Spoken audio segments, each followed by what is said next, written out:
Wayanad ചുണ്ടേലിലെ auto ഡ്രൈവറെ താറടിച്ച് കൊലപ്പെടുത്തിയ സഹോദരങ്ങളായ പ്രതികളുടെ ദൃശ്യങ്ങൾ മാതൃഭൂമി ന്യൂസിൽ ലഭിച്ചു. ഓട്ടോ ഡ്രൈവർ നവാസിനെ വ്യക്തിവൈരാഗ്യത്തെ തുടർന്നാണ് പ്രതികളായ സുമിൽ ഷാദ്, അജുൻ എന്നിവർ ആസൂത്രണം ചെയ്ത് കൊലപ്പെടുത്തിയത്.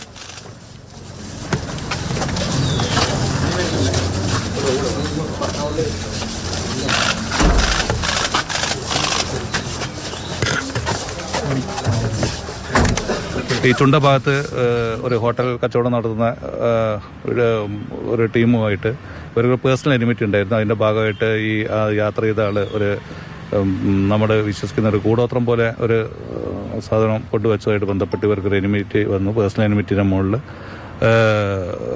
രണ്ടുപേര് ജ്യേഷ്ഠനമനിയനും അപ്പുറം നിന്നിട്ട് ഇൻഫർമേഷൻ കൊടുത്തിട്ട് ആക്സിഡന്റ് നടത്തിയിട്ട് കൊലപ്പെടുത്തിയാണെന്ന് മനസ്സിലായിട്ടുണ്ട്. അതിന്റെ ഇൻവെസ്റ്റിഗേഷൻ CI നടത്തി വരുന്നുണ്ട്. ഇത് മോട്ടീവ് ശരിക്കും അവര് പേഴ്സണൽ എനിമിറ്റിന്റെ മുകളിലാണ് അവർ തമ്മിൽ. നേരത്തെ ഗ്രഡ്ജ് ഉണ്ടായിരുന്നു ഇവർ തമ്മിൽ.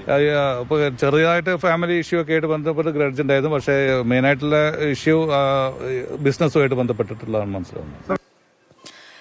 M. കമൽ വയനാട്ടിൽ നിന്നും വിവരങ്ങളുമായി ചേരുന്നുണ്ട്.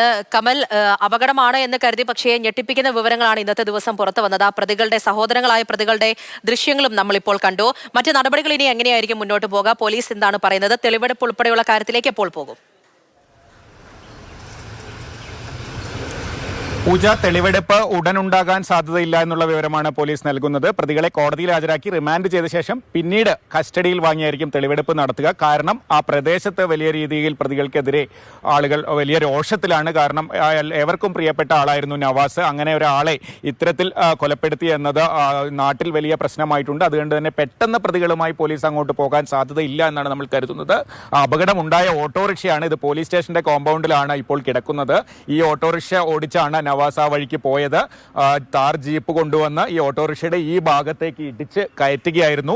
അപകടം നടക്കാനുള്ള ഒരു സാഹചര്യവുമില്ലാത്ത സ്ട്രെയിറ്റ് റോഡ്, രണ്ട് വണ്ടികൾക്ക് സുഗമമായി കടന്നു പോകാവുന്ന ഒരു സ്ഥലത്ത് വെച്ചാണ് ഇത്തരത്തിൽ ഇടിച്ചത്. താർ ജീപ്പും ഇപ്പുറത്ത് കിടപ്പുണ്ട്. ഇതാണ് പ്രതികൾ ഉപയോഗിച്ചിരുന്ന താർ ജീപ്പ്. അതിന്റെ ഈ വശം നമുക്ക് കാണാം. ഇടിച്ച് കയറ്റിയതാണ് ഓട്ടോറിക്ഷയിലേക്ക്. അന്ന് തന്നെ അപകടം വിവരം നമ്മളൊക്കെ അറിയുമ്പോൾ തന്നെ നാട്ടുകാരിൽ ചിലർ നമ്മളെ വിളിച്ച് പറയുന്നുണ്ടായിരുന്നു, അവിടെ അത്തരമൊരു അപകടം നടക്കാൻ യാതൊരു സാധ്യതയുമില്ല, എന്തോ ദുരൂഹതയുണ്ട് എന്നുള്ള കാര്യം.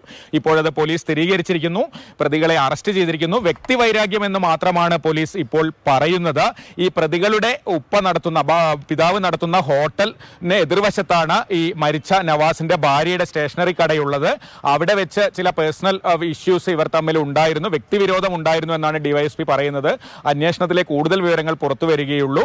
അത്തരം കാര്യങ്ങളിലുള്ള വിരോധമാണ്. ഈ സഹോദരങ്ങൾ ഒരാൾ മറുവശത്ത് നിന്ന് നവാസിന്റെ ഓട്ടോറിക്ഷ വരുന്നു എന്നുള്ള ഇൻഫർമേഷൻ പാസ് ചെയ്തു. അതിനുശേഷം മറ്റേയാൾ വാഹനവുമായി വന്ന് ഓട്ടോറിക്ഷയിൽ ഇടിച്ചു. അതാണ് ഇപ്പോൾ പോലീസ് വെളിപ്പെടുത്തിയിരിക്കുന്ന കാര്യം. കൂടുതൽ കാര്യങ്ങൾ അന്വേഷണത്തിലെ വെളിപ്പെടുകയുള്ളൂ എന്നാണ് പറഞ്ഞിരിക്കുന്നത്. പൂജ, ശരി. ആ സംഭവം നടന്ന സ്ഥലത്ത് നിന്നുകൂടിയാണ് M. കമൽ ഇപ്പോൾ വിവരങ്ങൾ നൽകിയത്. മറുവശത്ത് സഹോദരങ്ങളായ പ്രതികളുടെ ദൃശ്യങ്ങളാണ് ഇപ്പോൾ കണ്ടതും. പോലീസ് നടപടികളൊക്കെ മുന്നിലേക്ക് പോവുകയാണ്. കമലാണ് വിവരങ്ങൾ നൽകിയത്.